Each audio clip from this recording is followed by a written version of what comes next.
And banter,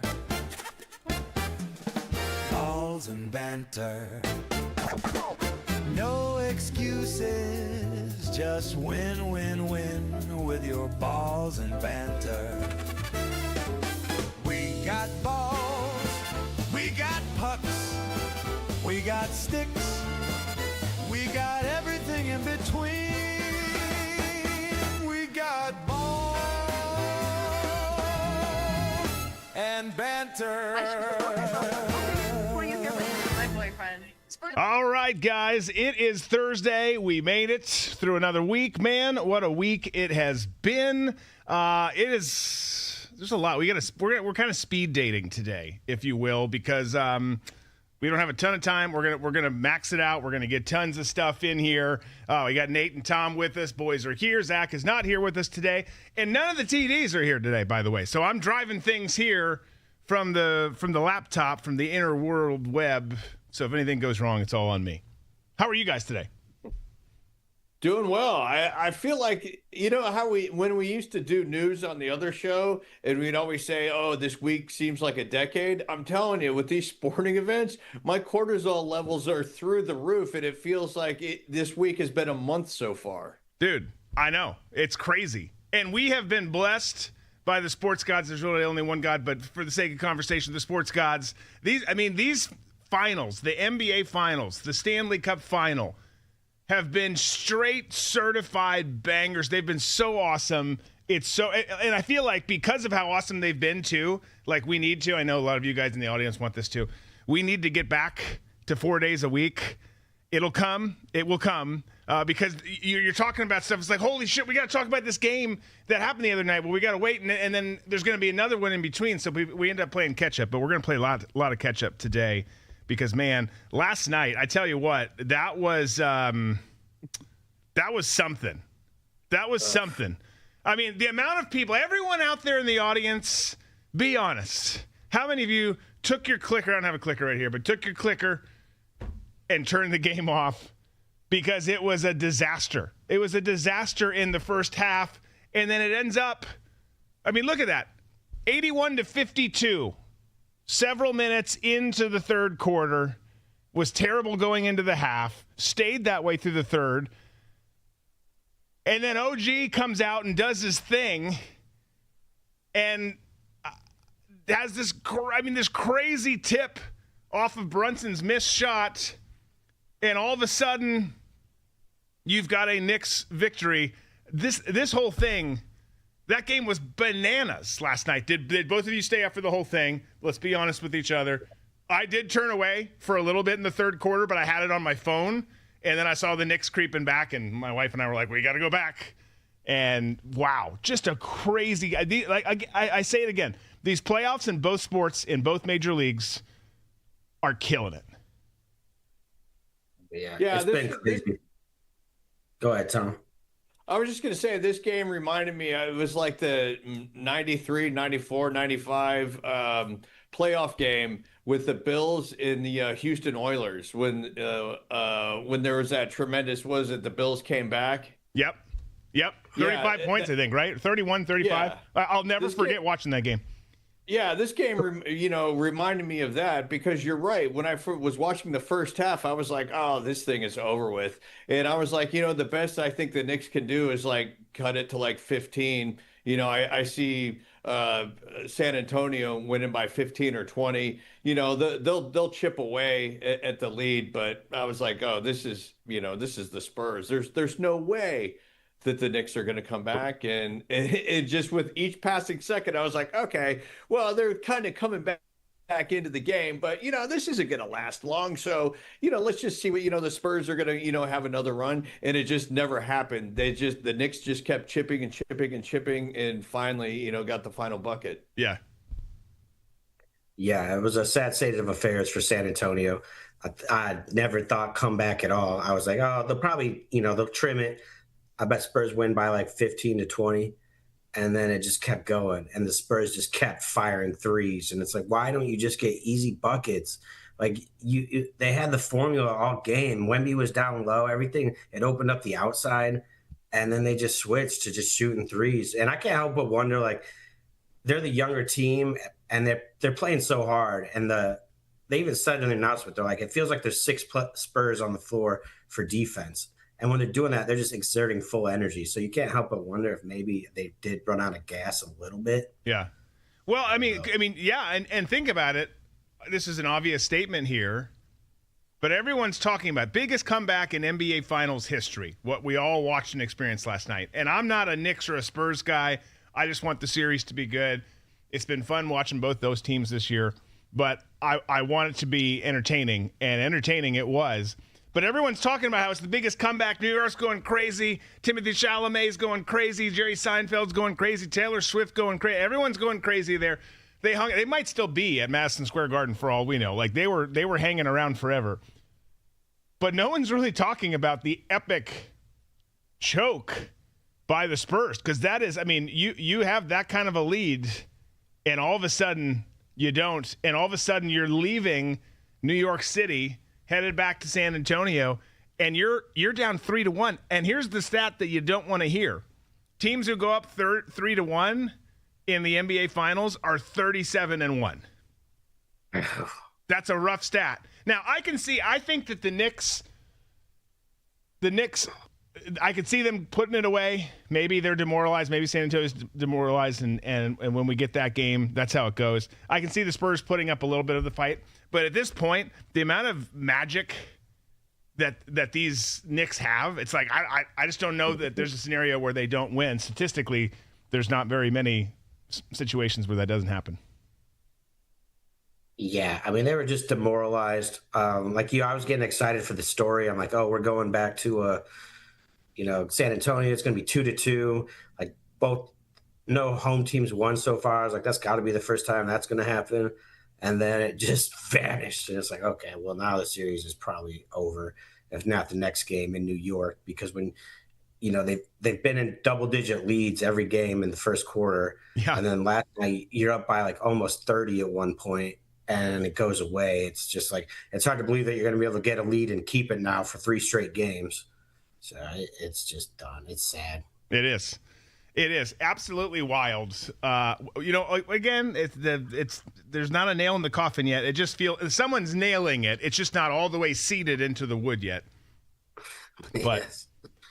Well, we'll see. We'll see what happens with that. It's exciting. Look, we talked the other day. I think it's a fun story. They haven't won in 53 years. Haven't been there since in 27 years. I don't love all the fans in New York. Don't love all the celebs, but I do like a good story, so I can get behind it. Jalen's been so fun to watch this year. I mean, that's an iconic moment, that OG's a part of, tipping that sumbitch in. Because you see it, Brunson shoots, and you're like, oh, they were so close. We were so close to having this cool story and this cool comeback. And then there goes number 8, just jumping above everybody. Talk about effort there. Like that was That was outstanding. You don't see, obviously it's the playoffs, it's the finals, you want to win, but you don't always see as much effort in the NBA as you want to, and people chasing shots and getting boards. That was awesome. Yeah. Well, it's for the finals. Better dig deep. Yeah, right. Yeah, and it's still just like a 1 in 1,000 hit, because all tip ins are basically is just slap the ball at the basket and see where it goes, and that's pretty much just what he did. And then it called glass and hit the rim and just rolled in, and I was like, "Are you freaking kidding me?" Yeah. No, I had trouble. I had trouble staying awake as they mounted the comeback. And then I had trouble going to bed because I was so jazzed. Like, this is so badass. Like, what we just experienced is so awesome. Like, let's go get some food. Let's go to a restaurant. My wife's like, let's go to bed. I'm like, okay. All right, we'll go to bed. Yeah, I went on for like an 1.5-hour walk because I was so pissed off. But yeah, how did that happen? A lot of people asking that question today. Well, there was a game Tuesday night, too, in the other outstanding series. These playoffs, I know I keep saying it, I'm going to keep saying it, have just been so awesome. And it's not always the case where you can say that, especially when you don't have a team who's in it, where you are like dying to watch, the game tonight for the Stanley Cup. You're dying to watch it on Tuesday. You're dying to watch the game last night. We've just been treated to something really special here. And at a time where the country's so divided and everyone hates each other, and we're trying to get back to like sports being safe and this, that, and the other. Not that it's perfect, but it's like, wow, we have been really blessed with this because these have been freaking awesome series. Yeah. It's the one time in my life I have some structure, every night at 8:00, just be at the TV. Yeah. So I don't know what I'm going to do now. I know. Yeah, seriously. We talk about at the end of football season, like, what am I supposed to do with myself now? Like, now we've been treated with all of this. It's like, okay, now seriously, what am I supposed to do with myself? I know lots of people out there have answers. I don't necessarily want to hear all of them. But Tuesday, we did have another great game. Series gets tied up 5-3. The Hurricanes knock off the Knights. It was closer than the score indicates. That last one was an empty netter, but it was a great game. Lots of ups and downs, as we've seen in all of those games. They take to the ice tonight. So Nate, you still have some structure. You still have some scheduling left in you, because Game 5 is tonight, 8 p.m. Eastern on ABC. Right. So that'll be awesome. Looking forward to that in front of the crazy-ass Carolina Hurricanes fans there in Raleigh. So that should be good. Who do you have tonight? I'll go with both of you. Tom, who's winning Game 5 in the Stanley Cup Final? I think we lost Tom. Tom is frozen. Okay. Nate, we'll go to you. We lost him, or he's had a stroke and it's just completely frozen. Let's just leave him there, kind of like Weekend at Bernie's the whole time. I'm going to go with I'm sticking with the Vegas Knights, baby. Okay. Chance here says it's happening on the road tonight. Okay. I'm going to go to a 2-split here until we get Tommy back. Oh, man. I don't know. I mean, they both have one win on the road and one at home, right? Isn't it? Aren't they both?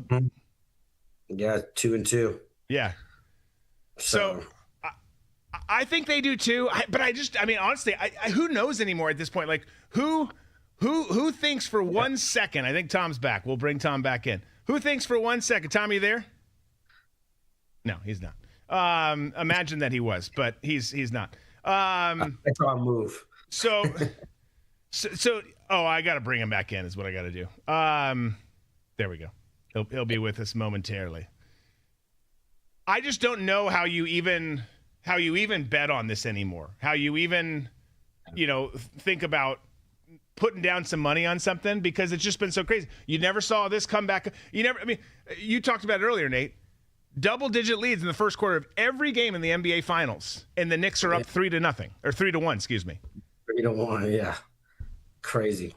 It is wild. Tom, who do you have tonight? Knights, Hurricanes, go. I'm going Knights. Okay, so both of you guys are going Knights.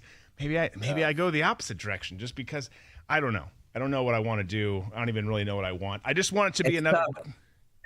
Every game's independent of the other, so it's just like it's kind of like a baseball game. It's like whoever just comes out there and scores some runs. It's like whoever ends up finding the net's going to win. There's no like rhyme, reason, advantage. Like the money line for betting's about even. I think it's time to stop gambling on it as well. At least that's what my wallet says. Right. Yeah. I mean, I'm unwilling to spend a single penny on either of these series at this point in time. Some people out there are.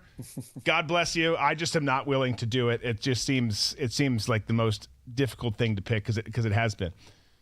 I just want to throw one thing out there, and this is my observation from the coverage of the game. And that observation is, you know how I always talk about the sporting events will ultimately just be for the elites and the peasants will get highlights? Right now, you can see that we're being conditioned for this, especially in the Knicks games, when you see the amount of celebrities that are courtside, and then you also see the coverage that the networks are doing, highlighting the celebrities. Yeah. And then cut to the outside where the peasants are watching on the Jumbotron. This is all conditioning. I'm telling you, it's not going to happen tomorrow. It's not going to happen next year. But this is exactly what we're being conditioned for. Well, two things that I think that you're right, and you're sniffing down the wrong trail here. I think that makes sense. That's just kind of how things have gone with concerts and sports, particularly in New York and Los Angeles. And really, it's always been, particularly at like Knicks games have always kind of been that way. It's on steroids now, obviously, because it's fever pitch in terms of excitement. But one, I'm always intrigued. You know, you scan around, fun seeing Jerry Seinfeld there last night, who, by the way, looked pissed, arms, you know, his demeanor so down, and reasonably so, most of the game until the very end. Like Jerry, you see all the other stars, you see Taylor, you see all the people, right?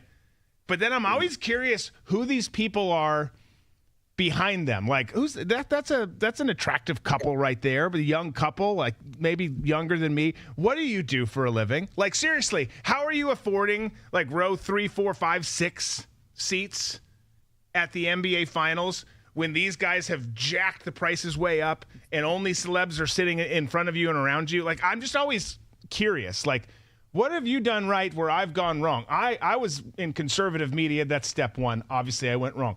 But, like, what have you done to get to this point? I'm always curious about that. And then second point, and then you guys can respond, is yes, on what you're talking about, Tom, you have all these people outside watching, which sucks and you don't want to be there, but cool that they're doing it.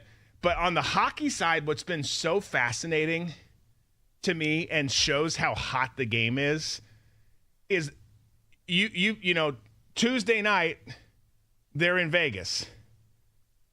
Carolina's arena is packed to the brim as if they were there having a watch party, and vice versa. I mean, they're still selling these arenas out on away games, which for the NHL, which is really freaking cool. Different point than what you're talking about, but I find that fascinating. I think sometimes those watch parties at the arenas are free. Don't quote me on that, but they're not like $30 tickets even or anything, you know, like that. But it's still impressive. Everyone's like, "Oh, let's just go to the stadium and watch it." Right, But it's part of the conditioning. Awesome. It'd be a good group experience. I don't know. Watch with 20,000 other fans. Bring some food trucks in. Bring some whatever in. Like, sneak some booze in. Yeah. Absolutely. Sir, you can't bring booze in. I don't. This is a water bottle full of vodka. Yeah, I think most of those are free too. Tom, I get your point. I'm not disputing your point. But on the hockey side, whether those are free and if they're smart, they are free and you just charge concessions. But like that's badass. That's what real money is, yeah. Yeah. Well, I feel like the fan base is different for the NHL and for the NBA. And I understand that, you know, being New York and you have a lot of celebrities that are connected to New York City in some form or fashion. So when it comes to the championship game, they're going to be there, you know, as a PR move. But you're talking about the people, you know, rows 5 and 6 behind them. You know, we're talking about people who actually paid to get into the arena. So what do they do for a living? You know, they're in some sort of business, not venture capital, but you know, the companies that buy other companies. The what's the M&A, like merger and acquisition, or like Yeah, like acquisition companies, we see everything consolidating, and that seems to be, produces the most revenue for people. And then, of course, you're going to get high-end attorneys and also plastic surgeons. I got to think that there are a lot of plastic surgeons within that audience because that pays really well, especially, in the New York City area. Criminals, fraudsters, those people too. Yeah.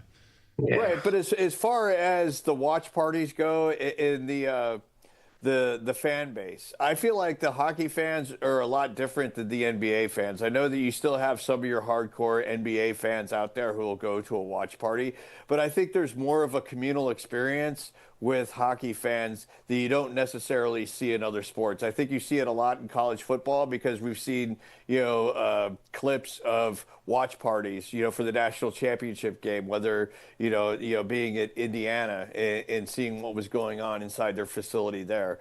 So it is, and also with hockey, you get it a little bit. You get the whole sort of, elitist feel, but not at all. I mean, you'll be lucky to get one or two celebrity sightings, it seems, at an NHL game. Maybe 4 or 5 when if you going back to Las Vegas. But to me, it's still the fan base. To me, is more blue collar. I know that the seats are very expensive for those games, but it just has that feel of it. Yeah. And when I see that they're having watch parties, especially in like Carolina where they have such a rabid fan base, it's like that tracks with me. Yeah. Well, we've established this, and I'll stand by it till the day I die. Like the NHL fan base and the college football fan base are sitting atop the bunch, and it's not close. I don't think it's close with any other sport in America. Any other, and the next one that's probably up there that's in third place or thereabouts is not even a quote unquote sport, and it's the WWE fan base. Like those ones all have the blue collar like diehard feel, and then you get to the prima donnas that are just different. Okay, we got to have a college basketball conversation because somebody put out a wide swing. We're going to college basketball. Also, great fan base is not as good as college football. But somebody put out a graphic. I don't remember who did. I'd give you credit, but since you didn't, we're just gonna not acknowledge it. We're not gonna say it's ours, which a lot of people do because I don't necessarily disagree, or I don't necessarily agree with this graphic. But I'll slap it up and we'll leave it up for a second and just talk about it. So they put bluest of the blue for college basketball blue bloods.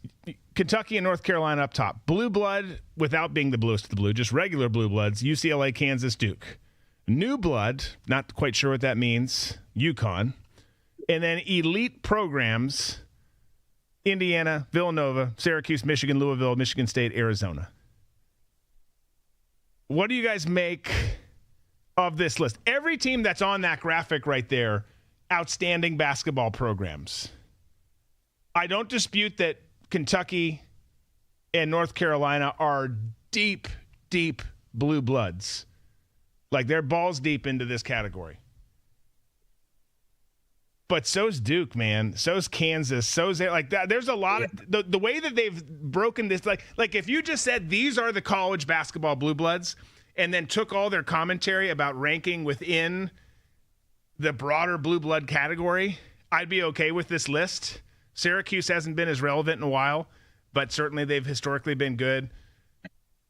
But when you try and be like, well, these guys aren't as good as those guys, like, I don't know, man. Like, Indiana's legendary. Michigan's always been great. They just won the national championship. But Duke being on the second tier, Kansas being on the second tier, Arizona being on the bottom tier, Michigan State bottom tier, I feel like this is a mismanaged list. Yeah. What's your first thought, Nate? I mean, you definitely put Duke on the top. I mean, Duke UNC is like the biggest college basketball rivalry there is. So to put like Kentucky over that, I don't know about that. And like I feel like Kentucky kind of has its years and like waxes and wanes a little. Maybe like Michigan State, like with Tom Izzo as a coach, they're always good, but they've had some years where they weren't the best and like, sure, maybe win the tournament, but as like, a 6 or 7 seed or something, and don't perform. But I mean, Michigan State needs to be on there. Indiana, people are diehard about basketball there, but not always the best success. And now it seems like they're putting their money into football more than basketball. So I don't know if they're docking them for that, maybe putting them down there. And then Louisville, I don't know why they're on there. I mean, when Rick Pitino was there, they had some good years, but right. They had their blue chips years where they, bought a bunch of kids and, but yeah, that, I don't know if I'd put them on the list. Right. Okay, Tom, what's your initial comments, and then we'll talk about who's coming off. Tom frozen again? He's frozen again. Son of a bitch. He's gone. Okay, so he'll let me know. Be Tom, and I'll try and be psychic and predict what Tom would say. Okay. I'll cook up some kind of massive conspiracy. I don't know. Can we see the listing? I mean, he's going to be biased, with the UNC stuff. So I don't know. Yeah, let me pull the list back up. Nobody could ever thoroughly know what Tom's thinking. No. And let's be honest. Tom's one of my dear friends. Obviously, you guys are great friends too. I don't know if I want to know everything he's thinking. Like, we've got to have some boundaries. Yes. We all need our privacy. And Tom might need it more than others. All right, well, let's do this. Well, we're waiting for Tom to come back. Well, no, come up with what's your Tom interpretation? Tom interpretation. I think Tom thinks, Duke, as much as it would pain him to see, he would put Duke in the bluest of the blue. UCLA, I feel like he's not going to like. For some reason, I feel like he doesn't like UCLA, and I can't remember why. Maybe it was USC. UConn, doesn't he dislike that coach? Yeah, he respects him, but he thinks he's a douche, which he kind of is. But hell, okay, yeah. I think he'd keep him there. I think he'd recognize Indiana as how basketball kind of runs through the blood in that state. Move it up. Okay, yeah, I think so too. He's a traditionalist, so he's going to be on board with that. What's the one team? You can only pick one that's coming off the entire list, not where they are in the list. They're just coming straight off of this graphic. Who's coming off? Straight off. I'm going to go Louisville just because I seriously don't remember any other times they've been like really great outside of those like Pitino years. And even then, it's not like they were like always the best team in the country or anything like that. Right. Yeah, I'm torn between them and Syracuse. Syracuse had some really good runs. Both of them when they had their great coaching staffs there, they were outstanding. But it's been a minute since those teams have been like serious contenders. Yeah, Jim Boeheim's been there a long time, but hasn't always equated out to much success. Right, like a couple of deep tourney runs, and it's like, I mean. Maybe they're arguing, basketball is the biggest thing at Syracuse. Like, it's always bigger than the football program. So, like, maybe people are, like, pretty diehard about it there. They just don't really demand results. By the way, does the Carrier – I think I should know the answer to this being a sports guy, but, like, I think they do now. But for the longest time, the Carrier Dome didn't have adequate – they either didn't have it or it wasn't adequate air conditioning. I've got to guess they've got that sorted now. Yeah, I would hope so. Golly, can you imagine? I mean, no wonder you can't get players to go there. Right. Yeah. It gets better once it gets December around here. We won't even need the AC. Right. Exactly. I had a friend who was really more of a sister of a good friend of mine, but still a friend, just not as close because she was older, who grew up here in the Jacksonville area and was a great athlete. Great volleyball player, ended up at Florida, finished at Florida. But before she went to Florida, she committed and signed and went to Syracuse to play volleyball, which is impressive.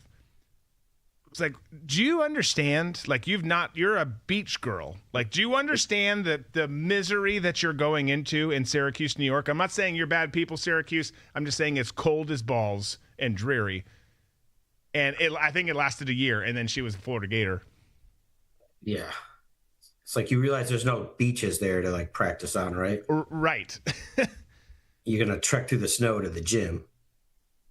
Tom is ready to come back in. Let's see if he can come back in. We'll see. How do you feel about Villanova on the list? I mean, they had the run with like Jalen Brunson and all the guys on the Knicks now, but like outside of that, there's only been like one other time they were like really good, right? I feel like Tom, we were asking who goes off that list. I can put it back up for you since you got cut off. We'll give you that gift, that cheat code here. But to answer your question, Nova, Syracuse, and Louisville to me are all in the same bucket, and really Indiana too, because they haven't been as relevant. Like Michigan's always pretty relevant. I'm not saying that 'cause I'm biased. Obviously, they just won the national championship, but they've had some good runs in the last decade for sure. And then you got to go back further than that. Arizona's Arizona. They've been great, but they also get grandfathered in. I think Michigan State grandfathered in too, but those other teams a little iffy. But Tom, one team has to come off. One team has to come off. Villanova or Louisville. Okay. Yeah, I just, to me, when it comes to a blue blood program, there has to be, the way that I define it, it has to be an extended period of time of relevancy at the top. Like if you go with like college football, your Notre Dames, your Michigans, your Alabamas of the world. Yeah. And same thing with basketball. And this list kind of drives me nuts because, having Carolina and who's the other Kentucky. one in Kentucky up there by themselves, it's like, man, you can make the case for, UCLA. You can make the case for Duke, as much as I hate to say that, but it's, to me, there really isn't there. I would be more comfortable with like a listing, teams 1 through 10 or whatever of who the Blue Bloods were than to say that there were tiers of who the Blue Bloods are, who's the next, and then on down the line. Well, I think it's a dumb game to play. We talk about it in football all the time. Hopefully, I'm sure we will again this season because someone will make some list. But if you're a Blue Blood, you're a Blue Blood. Ranking it gets really dangerous because there's teams that are hotter, there's teams that maybe have more history.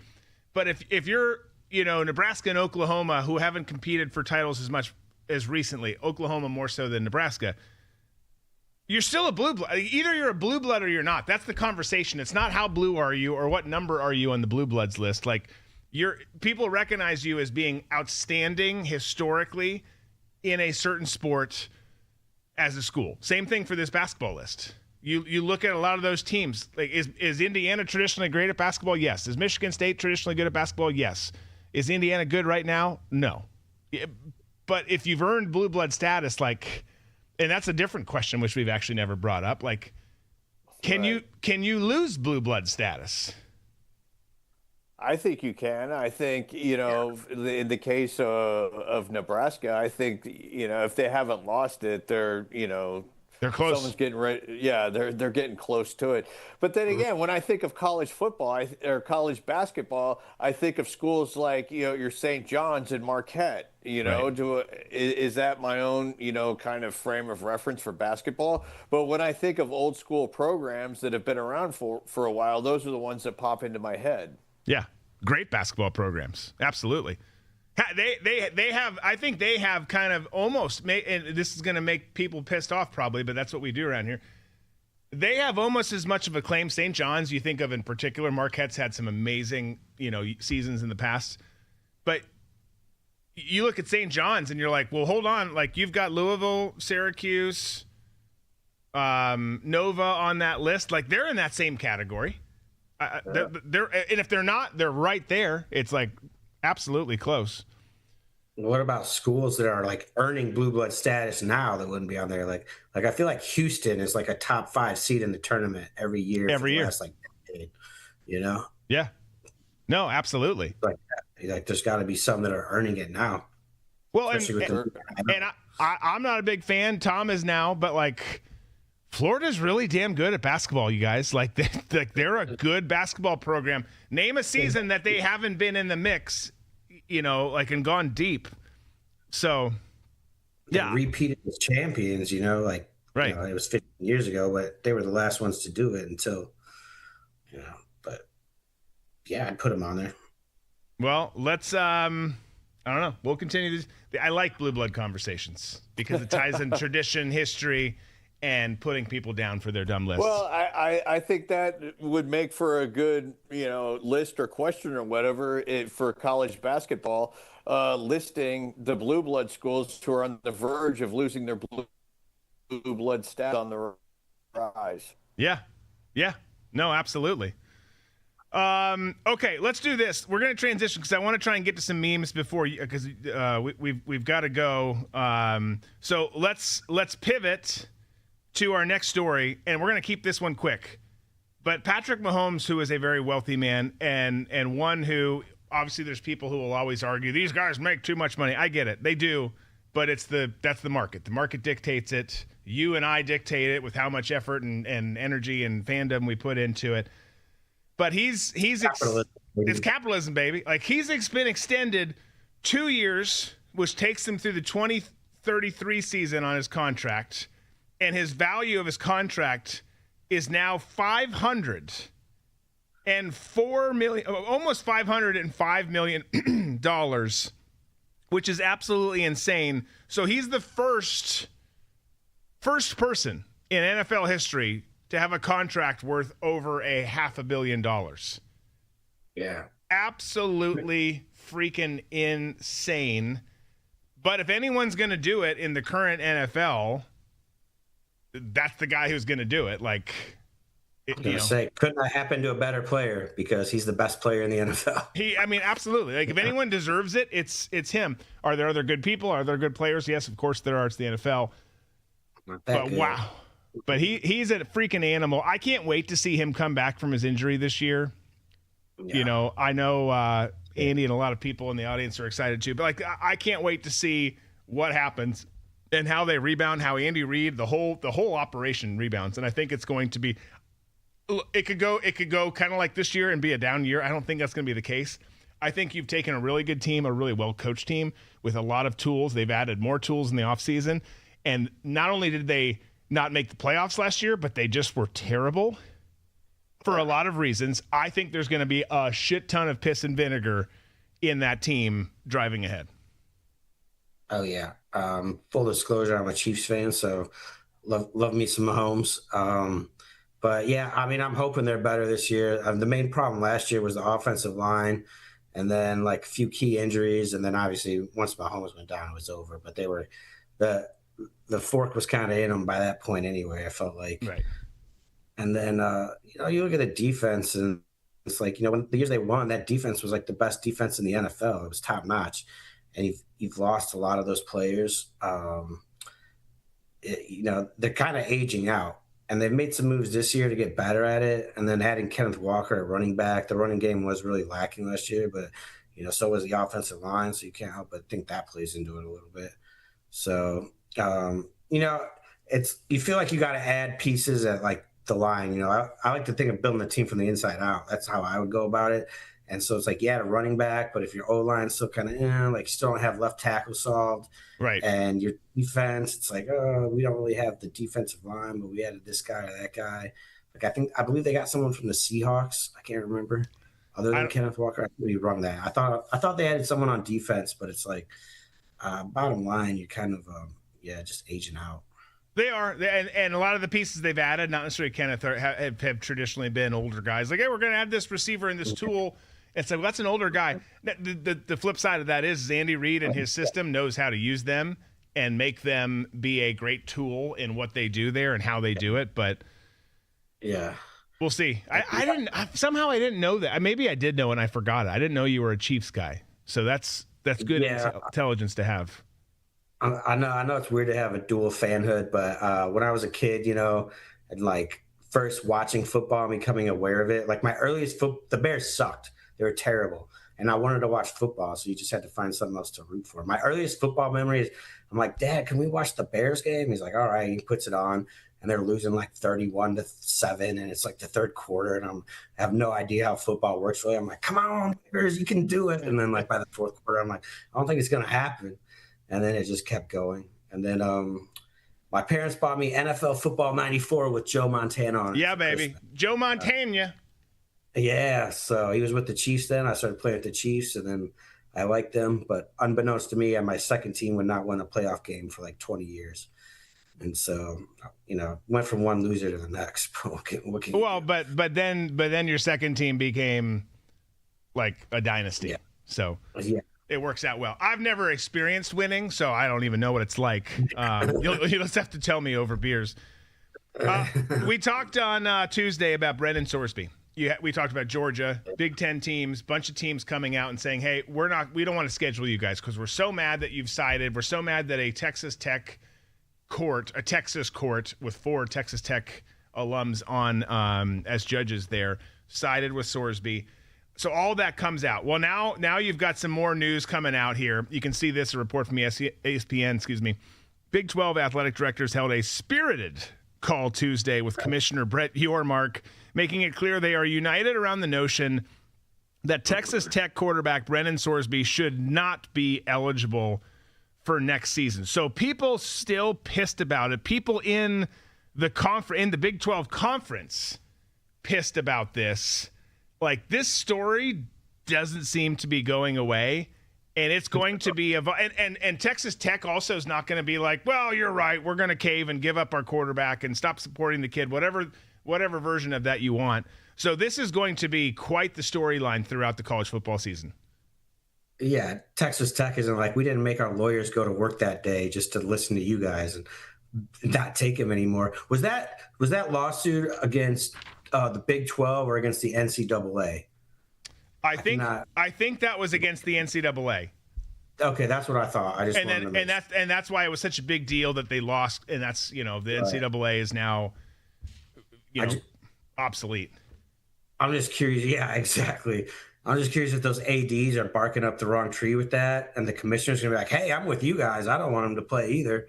But the courts, the NCAA, I don't know. There's nothing I can do about it. Right. Well, he put out so Texas Tech athletic director. Hold on, what's his name again? I got to pull it up because I don't remember it. Something Kirby Hocutt. Great name, Kirby Hocutt.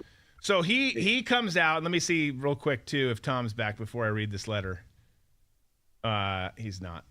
Tom is in tech hell. He's essentially dead. He put out this letter here, and I'll read it. I got smart today. I printed this sumbitch. He said this: I've watched the reaction to Monday's court ruling with great respect for my colleagues across college athletics. Many of them are people I admire, but I also owe it to Texas Tech and, frankly, to the truth to offer a few facts that seem to be getting lost in the noise. Brendan Sorsby has not played a single down of college football as a Red Raider. He will miss the first 2 games of the 2026 season under the terms of the court's ruling.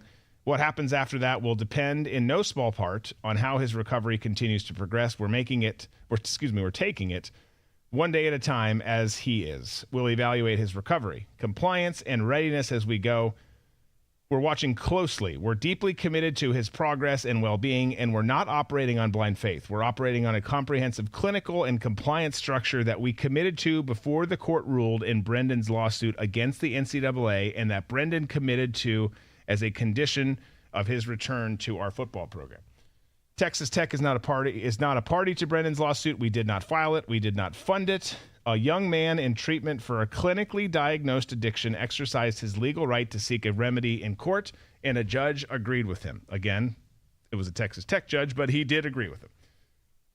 I'll continue. Our role has been to support his recovery, not to engineer his eligibility. I've heard the word integrity used a great deal in the last 48 hours. As someone who has dedicated his career to college sports, I too believe the integrity is an essential to our industry's success.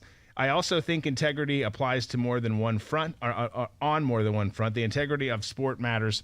So does the integrity of how we treat a 22-year-old who sought help, entered residential treatment, and is working every day toward recovery. Those two things don't have to be in conflict. I have 2 sons, including one who recently graduated from Texas Tech and played football. Throughout this process, I kept asking myself, how would I approach this situation if this were my own son? Let me be clear. Or let me be direct. I'm sounding like Obama. Let me be direct about what Texas Tech's position actually is. We are glad Brendan is still part of our program, part of our community, because that is where we can extend him the best possible support in his ongoing recovery. Clinical care, device monitoring, financial oversight, outpatient therapy. That infrastructure exists because we take our responsibility to this young man seriously. We spent Monday after the judge's ruling getting those systems stood up for him, not thinking about X's and O's. Pulling him out of a structured environment away from his team and his support system does not protect anyone. It might be a cleaner headline, but it wouldn't be the right one. And it wouldn't be true to the institutional values that guide us every day. To my colleagues, I understand the frustration. This situation is hard. It is new, and there is no perfect answer. The system we're operating within is binary, but the situation is not. We're open to ongoing conversations about how to best handle these issues as the industry going forward. We will continue to be transparent in our decision making. Most importantly, we will keep doing what we've always done, put our students first. Kirby Hocutt, Director of Athletics, Texas Tech University. So,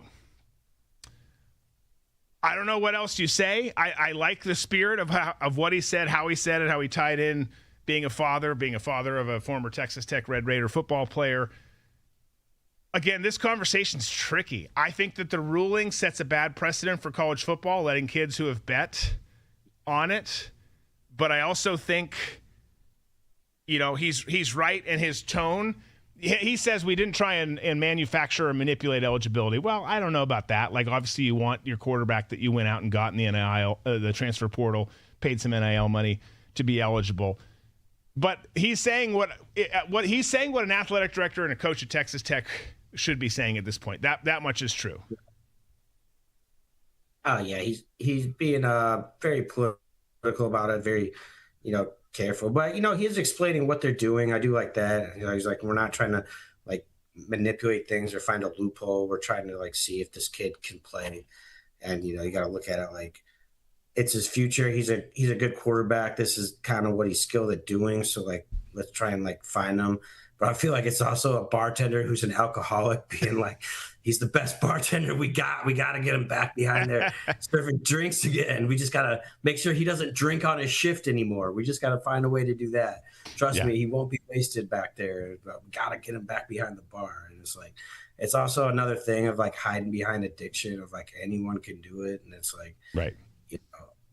But if it was some sexual stuff, it's like, well, he's a sex addict. So, let him be a third grade teacher again. He's going to fight we promise. Right. Which this is nowhere near as serious as that. And I shouldn't like compare him or make light, but like, I do kind of notice it's that whole, like, I have a problem culture. So give me a second chance. And it's like, well, I don't know if you get a second chance at everything. Yeah. Like this is a pretty big one. And the line in the sand's pretty clear. Well, this I think the old school days where you took like 20 grand from the local car dealer. Right. Come play or something, I think you can support the kid and help him in his recovery and still have there be consequences. And that's right. Like, that's kind of how life is supposed to work, but that's not really how it's working here. Okay. Last thing. I want to get your take on this. This is the scene, Nate, at the White House where this weekend, the UFC, there's lots of things we got to wrap up. There's lots of things going on at the White House, or going on in sports this weekend. Obviously, the playoffs continuing at Pocono for NASCAR. But here is the scene there. Take a look at what it looks like. Whoa. Wow. Sorry about that for everyone's ears.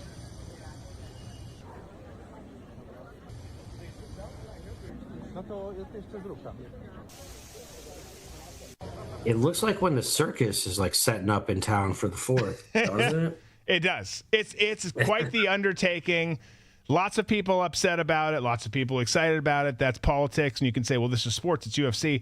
Absolutely. But it's happening at the White House, so everyone's made it political. There's judges. There's people weighing in saying it should be banned, yada, yada, whatever. I don't care. I think sports are great. If it happens there, I'm good with it.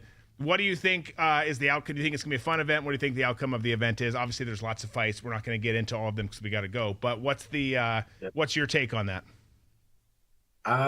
It's interesting. I mean, it's hard not to deny. Like, doesn't Trump have stock in TKO, which owns UFC, and now suddenly there's a UFC at the White House? It's like, all right, I guess we're playing that game. But I mean, the card is stacked. It's absolutely stacked. It's a good card. Yeah. I mean, you can't help but watch it.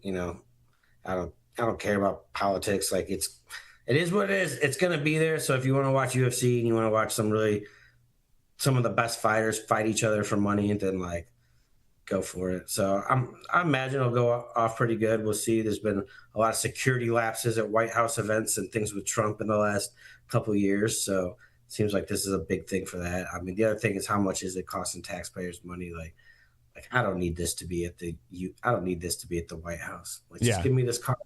I will give say it somewhere where the fans can go to watch it. Maybe I think UFC is paying like 60. It was like some crazy number, like $60 million. I don't know how much goes beyond that into taxpayer stuff. I don't know. But yeah, we'll see. People, look, here's the thing. If you're a UFC person, you're going to watch it. If you're not, you're probably not going to watch it. I want to watch it. I'm going to be at an event that night, so I can't watch it. I'll go back and watch it, but we'll see. It'll be interesting. Folks, we've got to get going. Nate's got a meeting. Tom's got a computer that's not working. But there's lots of things that you should be excited about for this weekend. So make sure that you check out all of those things. We'll look forward to seeing you back here on Tuesday. We hope you have a great weekend. Be safe, be smart, be free. We got balls and banter.